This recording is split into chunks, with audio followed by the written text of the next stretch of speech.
Kenesha Vaughn case adjourned to April 28. Newsroom. More than a month after being charged and remanded, city businessman Marlon Da Silva awaits a preliminary inquiry, PI, into the brutal killing of his partner, Kenesha Vaughn. The case was called on Monday morning before Principal Magistrate Judy Latchman. During the hearing, the prosecution disclosed some statements related to the matter. The case was adjourned to April 28 for further disclosure. A preliminary inquiry is a judicial hearing held in magistrate's court for serious offenses such as murder.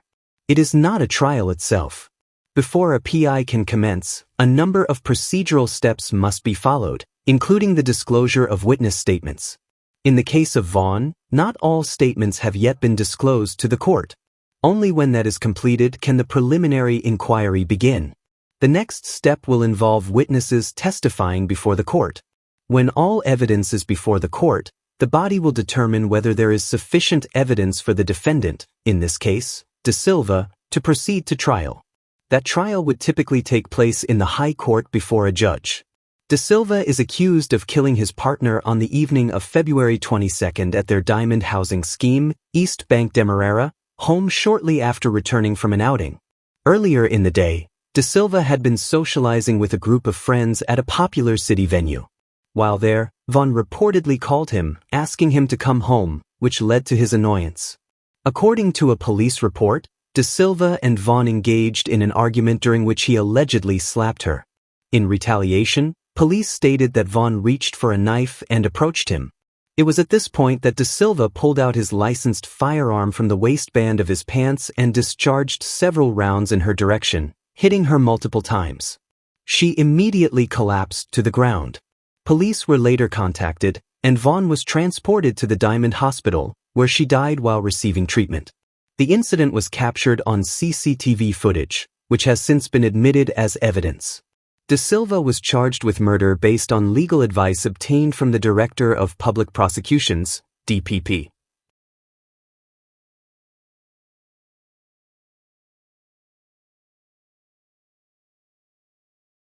Shocking case of school bullying: bleach poured into mouth of child by gang of girls in washroom. Action News Guyana reports. The Ministry of Education Region 3 Department is said to be investigating an incident where a schoolgirl was reportedly beaten, held down by others while bleach was poured in her mouth at Wakenham Secondary School recently. The child was rushed to the Bess Hospital, West Coast Demerara, where she was treated and eventually discharged after given the all-clear. All those involved have been identified and stern action is expected to be taken. Bandits document robberies, then pose with loot on TikTok. Kaider News, a gang of men armed with knives and guns is accused of a series of robberies on Friday night along the West Coast Demerara after appearing in a TikTok video posing with stolen iPhones. The video was brought to public attention by the mother of one of the victims. She identified the men in a Facebook post as those who robbed her son at Anna Katharina, WCD.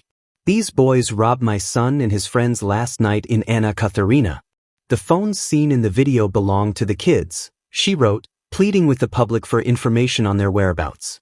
In the video, the suspects appeared to document their night of criminal activities. It began with a car ride captioned, "1 block done, 2 more to go. South Park and Diamond. Hope when reach you all outside BC. We outside fully ale, F***K the One Press and the Arc." The next scene features a group of more than 5 young men, some clad in hoodies and armed with knives, posing on a dark street before walking away. Another segment showed them showcasing 3 iPhones identified as stolen. At the end of the video, they pledged allegiance to a gang. The account that posted the video features more clips of individuals flaunting large stacks of cash, attributing the earnings to criminal activities. A report has been lodged with the police, and investigations are ongoing.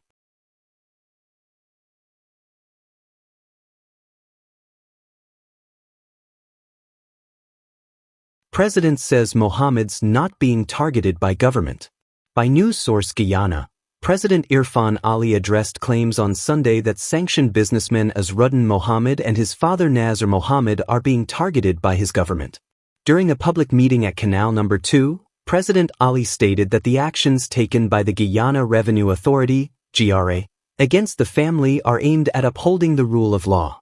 The GRA has attempted to seize a number of luxury vehicles imported by the Mohammeds 4 years ago, asserting that additional taxes amounting to over $900 million are owed for these vehicles. The Mohammeds have contended that all taxes were paid at the time of import and that they received permission to clear the vehicles. They allege that the government is targeting them due to Arson Mohammed's political aspirations. However, President Ali maintained that the actions of the GRA do not stem from government interference. The GRA made it very clear that there is something called post-audit. They also emphasized that our international partners, including international tax agencies, are working with them, and they have a duty and responsibility to act in the interest of the rule of law and the country when information comes before them, the president explained.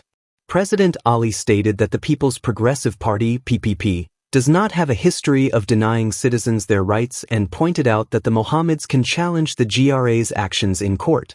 We don't deny anyone their rights. You can go to court and challenge it. How is that victimization by the government? It suits a particular narrative. Everyone can say what they want about the PPP, but the moment we defend ourselves, when the General Secretary goes out there on Thursday to defend our record, they have a problem with it, the president remarked. The Mohammeds have initiated legal action against the GRA, with the matter expected to be heard this week. During his public meeting, President Ali informed party supporters that the PPP is no longer willing to passively observe as individuals and groups tarnish the party's image. He vowed that the PPP would defend itself whenever and wherever it feels attacked and its track record is called into question. The Mohammeds were sanctioned by the U.S. in 2024 over allegations of gold underdeclaration, money laundering, and tax evasion in Guyana. They have denied these claims.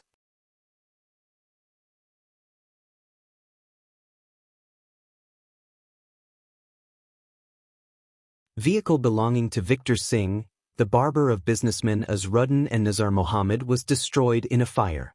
HGP Nightly News reports. A vehicle belonging to Victor Singh, the barber of businessmen Arson and Nizar Mohammed, was destroyed in a fire that was deliberately set in the early hours of Sunday morning. The act of arson took place at Providence on the east bank of Demerara. Surveillance camera footage shared with HGP Nightly News captured the moment the so far unidentified arsonist pulled up in a heavily tinted motorcar and set the vehicle on fire. A police report has been lodged. Mohammed questions government's seizure of firearms nearly a year after sanctions. Qayyidar News. We are very scared with what is going on presently. They have left us stranded right now. Businessman Arson Mohammed is questioning the recent seizure of firearms belonging to his family, nearly a year after the U.S. imposed sanctions against him, his father Nizar, Shell, Mohammed, and their businesses. Mohammed expressed concerns that the Irfan Ali-led administration is leaving his family vulnerable. Speaking publicly on Saturday, he described how agents of the Guyana Revenue Authority, GRA, arrived at his home to seize several luxury vehicles due to over $1.2 billion in unpaid taxes. He characterized the recent actions taken by the PPP administration as vindictive. Shifting his focus to the suspension of the security service license for Mohammed's Enterprise Security Service, he questioned why the authorities had waited so long to take action. Look how everything is happening one after the other. Our firearms were seized just the other day. Why not seize them on June 12, the day after the sanctions? Why decide to seize the firearms now? He asked.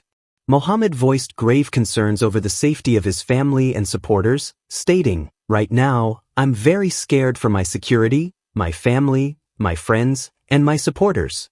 We are very scared with what is going on presently. They have disarmed us and left us stranded in terms of security." Last year, the United States Treasury Department's Office of Foreign Assets Control, OFAC, sanctioned the Mohammeds, along with May Thomas, the permanent secretary of the Ministry of Home Affairs, citing their alleged involvement in tax evasion, corruption, and gold smuggling. The decision to suspend the security license was detailed in a letter dated March 26, 2025, from Commissioner of Police Clifton Hicken to Mohammed, citing violations under the Private Security Service Act No. 32 of 2009. According to the letter, the suspension took effect immediately and will last for 30 days. Mohammed has been given 15 days to show cause as to why the suspension should not be extended until a determination is made regarding the possible cancellation of the license. The suspension was enacted under Section 10(2) of the Act, which allows for the temporary suspension of a private security service license if the controlling authority deems it necessary, pending a final decision on revocation.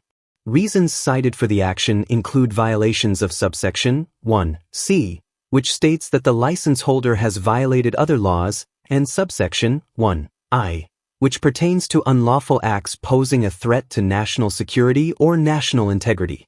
As a result of the suspension, several measures have been mandated in accordance with Section 10(4) of the Act.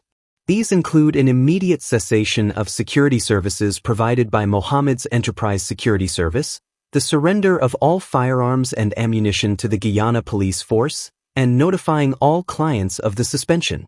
Additionally, it has been stated that security personnel from the company are prohibited from wearing uniforms, and all processing and training for personnel must halt.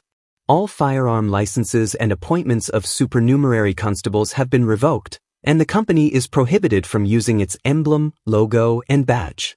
Recently, Attorney General and Minister of Legal Affairs Anil Nandlal, SC, disclosed that the Guyana Police Force, GPF, and the Guyana Revenue Authority, GRA, believe they have gathered enough evidence to proceed with actions regarding the sanctions imposed on the Mohammeds and Thomas. To date, the Mohammeds' Cambio license has been revoked, and their cabotage permission has not been renewed. Reports indicate they are also facing issues with authorities related to their mining operations.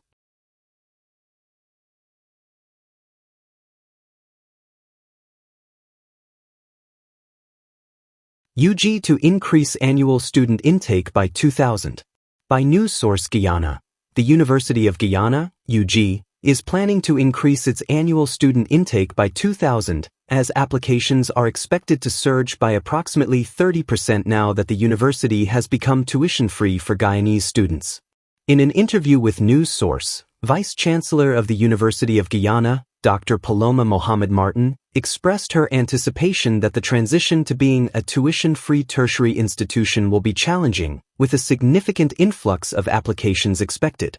We expect to see about a 30% increase in application rates, which is consistent with what the literature indicates regarding similar initiatives globally. Guyana might even exceed that rate given our economic prospects, as many people will want to change their lives through education, Dr. Mohamed Martin said. The university is preparing for the anticipated surge in applications, as the application process has already commenced. Dr. Mohamed Martin explained that the increase in applicants could amount to around 20,000 submissions this year alone, although the institution aims to expand its intake from 3,000 to about 5,000. So, we usually receive between 13,000 and 16,000 applications a year. We are only able to accommodate about 3,000. Out of the 13,000 to 16,000 applications, maybe 50% do not meet the minimum requirements, but the other 7,000 to 8,000 eligible candidates often cannot be accepted due to space limitations. It's always heartbreaking for us. Many drop out because they can't pay. We haven't enforced payment for the last 4 years, which has made it even more challenging, the Vice-Chancellor explained. Before 2025, there were 3 primary factors determining university attendance: the necessity to apply, the fulfillment of minimum requirements, and the ability to pay tuition fees. Now, we have removed the financial barrier. Since the state is covering tuition, we must ensure that students from all regions have the opportunity to enroll. Our demographic composition will need to change over the next 2 to 3 years regarding how many students we accept from each region, Dr. Mohamed Martin stated. Currently, the university's student population stands at 11,000, with hopes of increasing that number to 30,000 by 2040. This goal aligns with its aspirational aim to produce at least 1 graduate per household. The Vice-Chancellor noted that the abolition of tuition fees may enable the university to reach this target even sooner. Opposition urges full disclosure of individuals who receive tax concessions on luxury vehicles. Kaider News, a new and united Guyana, ANUG, is calling for full transparency from the government and the Guyana Revenue Authority, GRA, regarding individuals and entities that have benefited from tax exemptions on luxury vehicles, amid growing concerns over alleged selective enforcement and political bias. The call comes in the wake of the GRA's seizure of several high-end vehicles belonging to Team Mohammed, with officials alleging that over $1.2 billion in taxes is owed due to false declarations and misuse of remigrant concessions. The court has granted an injunction temporarily blocking the GRA from seizing these vehicles. Azruddin Mohammed contends that the entire situation is politically motivated, suggesting it is connected to concerns that he may run for office in the upcoming elections. He maintains that he possesses evidence indicating the vehicles were legally approved and that government officials were aware of the vehicles even before their importation. "We are not giving up the vehicles because they were approved. Everything went through the legal process at the GRA. So why seize the vehicles now for years later?" he stated. In a statement on Saturday, ANUG expressed its support for the enforcement of tax laws but criticized what it described as apparent double standards. If Mr. Mohammed is to be investigated or held accountable for receiving tax concessions, then, by the same principle, all recipients of such benefits, both past and present, must face equal scrutiny, regardless of their social standing, wealth, or political affiliation, the party asserted. ANUG has called on the authorities to disclose the names of all individuals or entities that have received duty-free or tax-exempt privileges over the past decade. The party emphasized, transparency is not optional, it is a fundamental requirement of good governance. Furthermore, the group urged state institutions such as the GRA and the Guyana Police Force, GPF, to operate independently and free from political manipulation. These institutions must never be weaponized to serve the interests of any government or political party, ANUG warned. Meanwhile, opposition Member of Parliament, MP, Ganesh Mahapal has proposed a review of the current tax framework applied to luxury vehicles, suggesting that reforms could help eliminate abuses while simultaneously boosting state revenue. It appears that most, if not all, luxury vehicles are entering Guyana either duty-free or under special agreements arranged with influential individuals, effectively evading the full taxes owed, Mahapal remarked. He argued that reducing the current high rates of excise and duty taxes would increase affordability and compliance. If the government revisits and lowers the duty and excise tax rates, more Guyanese could afford luxury vehicles, he said. He continued, this approach would not only broaden ownership but also increase overall tax revenue, as more vehicles would be imported and taxed, albeit at a lower individual rate.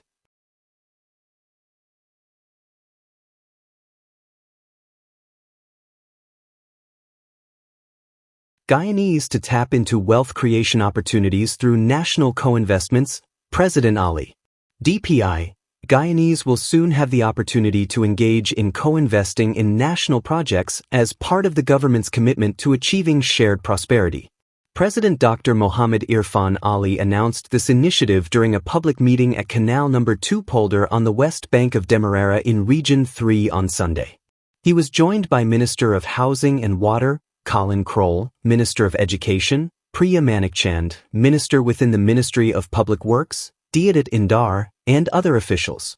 This wealth creation model has the potential to transform the nation's economic landscape, ensuring that all Guyanese benefit from the country's progress. President Ali informed residents that the investment opportunities would cater to small, medium, and large-scale initiatives, generating higher returns for ordinary Guyanese. That is a big task before us. The next 5 years will be focused on building and creating these opportunities that will generate wealth at the individual, household, community, regional, and national levels, he stated. One notable project, President Ali highlighted, is the establishment of a fertilizer factory in Region 3, offering everyone a chance to invest. He also mentioned the upcoming formation of a national gas company, which will serve as another investment vehicle that allows Guyanese to tap into the country's booming economy. These efforts will be bolstered by increased grants and widespread financial literacy campaigns aimed at promoting responsible investment. Incentivizing informal workers. The government has also raised the maximum national insurance scheme, NIS, pension, allowing the highest contributors to receive approximately $160,000 monthly. However, President Ali pointed out that many informal and self-employed workers, such as farmers, drivers, and seasonal laborers, are not registered with the NIS and therefore cannot access pensions upon retirement. He stated that a national plan will be implemented over the next 5 years to incentivize the registration of these workers. We are going to find avenues to help you get into the system. That is what we are about. We must create an enabling environment for you to access these benefits, the president emphasized. President Ali further outlined his vision for a modern, inclusive, and prosperous Guyana, focusing on world-class education, agriculture, infrastructure, healthcare, and digital services. Our message is filled with substance. We are not here for seasonal promises. We are here to build a future where every citizen can thrive, President Ali concluded. He was accompanied by Minister of Housing and Water Colin Kroll, Minister of Education Priya Manikchand, Minister within the Ministry of Public Works Diadat Indar, and former PNC/our Central Committee Executive Thandi McAllister.